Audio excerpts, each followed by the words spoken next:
Today we're going to be talking about how good legendary cards are in PvP and rank them on a tier list, because that's what YouTubers do. I will be focusing on the solo tier list, however I will give some input depending on what card would change in position a little bit at the end for duo.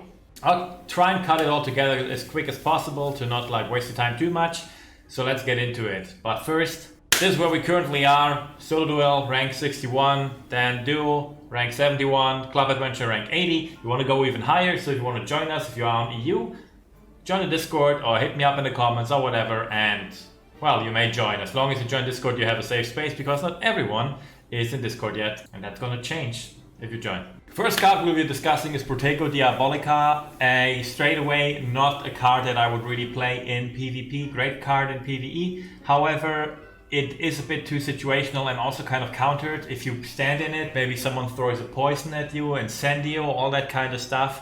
You can use it maybe to attack a boombox or the odd niffler at some point.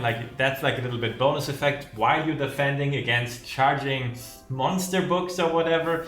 But it kind of restricts you to an area on the field without giving you great protection, especially none against spells, which is pretty much why I would not putting it high. This is a C-list card for me. It's not terrible, but it's also not the best. Crucio, huge damage potential. I would say it's a great unit to be used if you fight one big creature. You can take out the 2 dragons with it and save some energy while you're doing it. It could be used, or what I'm doing, it just fits. I use it in a Bella deck, just feels right. However, the damage is not always all there. Of course, the enemy will jump out, walk out, whatever they have to do to get away. It's a decent one, but I don't think its full potential is PvP. It's probably one of the best cards for PvE, but well, we're talking about PvP in this tier list, and therefore we're going to put it at B. Next card, Piertotum Locomotor. You saw my last video maybe where I'm playing it on level 13. Absolutely incredible. I think they are a fantastic card for the simple reason that almost all the time they are gaining. The enemy has to spend more mana than you spend on summoning those guys, which is why all around I think at this stage that we are right now, I would say 100% S tier. However, I could see this being a card that gets worse as the time goes on, since it is currently really living from the stat efficiency that they bring, and definitely being paired with Hagrid, and that might slow down once we have stronger epic, rare and common spells that take care of them maybe easily and will be out level the Piertotum Locomotor that people are having right now. This is my only level 11 card, because legendaries at the start are higher, but they might be falling off a little bit. S tier though. The next dark card, Avada Kedavra, a card to have fun with, but I'll be real with ya, it is a card that requires a huge setup, and I don't see this setup having enough time. With most cards, it costs a lot, and the enemy will probably rush you down before you can hit the Avada Kedavra enough times to, well, win the game. Therefore, I think it's not really a good card right now. I think we need something a little bit more, maybe lower its cost. It's a weird card. You don't want to make it too strong. Right now, though, whenever I face Avada Kedavra, I have not once lost to Avada Kedavra. And I think I have lost to pretty much every other legendary card at some point, which says something. Might be controversial, let me know. I put it in D tier. Well, Thunderstorm. I play it with Hermione. Not Hermione's Echo. Well, if I played Hermione's Echo, I would also play Thunderstorm, but I've mainly played with Hermione's companion card. Really awesome card. Also, my Bellatrix has a +1 on Thunderstorm, which is neat, so I can play it on level 10. The crazy effect isn't really happening, honestly. Never in PvP. Never will Thunderstorm kill 5 units in PvP. So that's not happening, so we just take it for what it is. It's 15 times this damage, plus heal reduction, which is awesome as well. So yeah, I can recommend Thunderstorm, especially double Thunderstorm with Hermione. That's 30 lightning bolts, sweet combo. I'm having a tough time putting it on A tier. I kind of want to put it S tier. I think it is debatable in between A and S tier, but definitely not lower. I'm gonna put it at S. Come at me, folks. I'm kind of excited for controversial takes of mine that someone leaves a comment. I like to discuss. Feel free to say if I'm wrong. Alright, we got a dragon right here. 6 energy, fantastic card. This is the card you want to use Crucio on. It is really good as well against Piertotum Locomotor in my opinion. The AoE damage definitely helps. It is great defensively, it's still decent offensively. This card is just overall a good card to be used. I'll put it on A tier. This little guy is quite the powerhouse. Play it with Hagrid or play it with Neville. Heal him up. He is very strong. Once the egg is healed, he will immediately, well, shoot a few magic bolts with 140 damage. Really good. His health is incredible when he spawns, and his DPS is also not too shabby. I think he's one of the strongest minions. Fantastic to be countered with Crucio. But I would say that this card is deserving of an A spot. I have been harassed by it quite a lot, but I have not yet seen it be used as successfully as Piertotum Locomotor with Hagrid. But I think it definitely has a chance in the future when we add some more cards. I could see this outscaling the Locomotor a little bit more in the late game, especially for since it has this beautiful burst attack at the start when it's fully healed. So A tier for now. Orb of Water. Another really cool card, even better in dual than it is in single dual, but single dual already pretty great, has a lot of ticks, a lot of damage, the total damage is really good, the duration is really good of the control, and it being multiple ticks makes it a great card for a Bellatrix deck.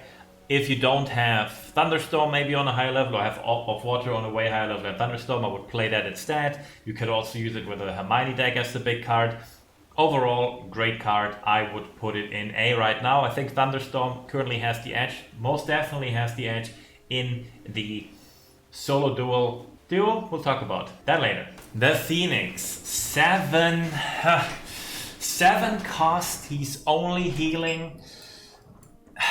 I don't see it. I'll be honest with you. Currently, I don't see it. I have never seen him be a threat to me in the solo duo. I would be excited to change, but you know, like, look at this video. They highlighted in this video when they're playing the Phoenix immediately together with an egg. How are you gonna do that? How are you gonna do that? That's 40 mana? Something that's not adding up here. So yeah, for that reason, I put in D tier. Fiendfyre. This one was my favorite card when I started the game. In the first week I was playing everything with Fiendfyre. It was great in PvE just because, well, how it can grow over time. It has a good chunk of HP. It's not strong at the beginning though. You know, it's like a character that needs to be built up in a longer time, and sadly, currently this never pays off in PvP.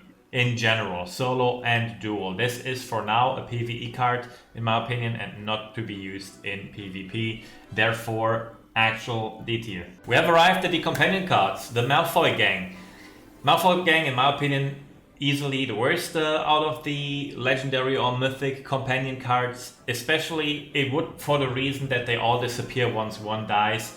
Way too easily countered. It always happens that I just pretty much get rid of even one of the tanks, actually grab a gore that just fall, and if not, I probably hit some valuable target together with Malfoy with Incendio and he goes down. I don't think they're really good. They're not terrible because, well, they do push out quite a bit of damage and absorb some damage as well with their combined health pools if everything goes kinda alright, but for now, in general, I think C tier is the place to be for them. Now it's time to talk about my trinity that I pretty much use all the time. I think there is only a very few actual other companion cards that aren't legendary that can keep up with those three. Hermione Granger, play her together with a Thunderbolt. I even play her just to play Incendio twice, getting rid of an enemy Piertotum Locomotor immediately, or maybe me attacking the back line while Hermione takes care of the front line with an Incendio or a Poison, or, well, just a double Thunderbolt. Awesome card. I give it an S tier. This is gonna be surprisingly one of my more controversial opinions. Minervy McGonagall, absolutely crazily good. She has guaranteed, like sometimes Ron fails with his swooping the enemy team. She guarantees that any enemy monster is transformed at first, gives you the time you need. You can then play with the enemy cards. You get so much more time to do free damage.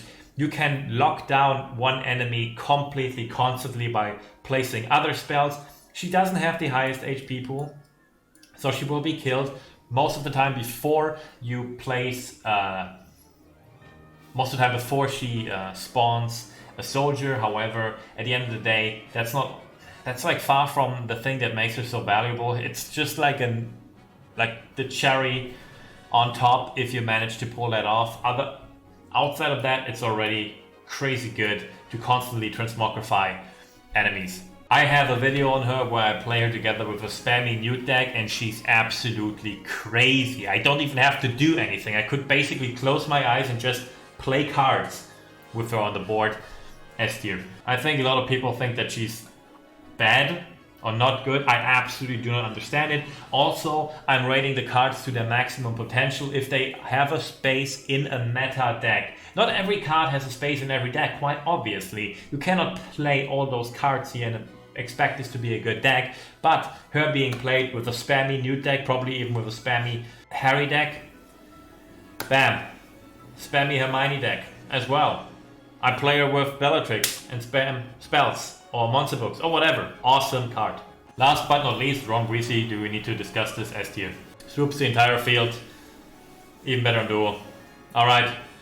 Quick talk about the duo. In my opinion, Piertotum Locomotor drops down when it's on duo.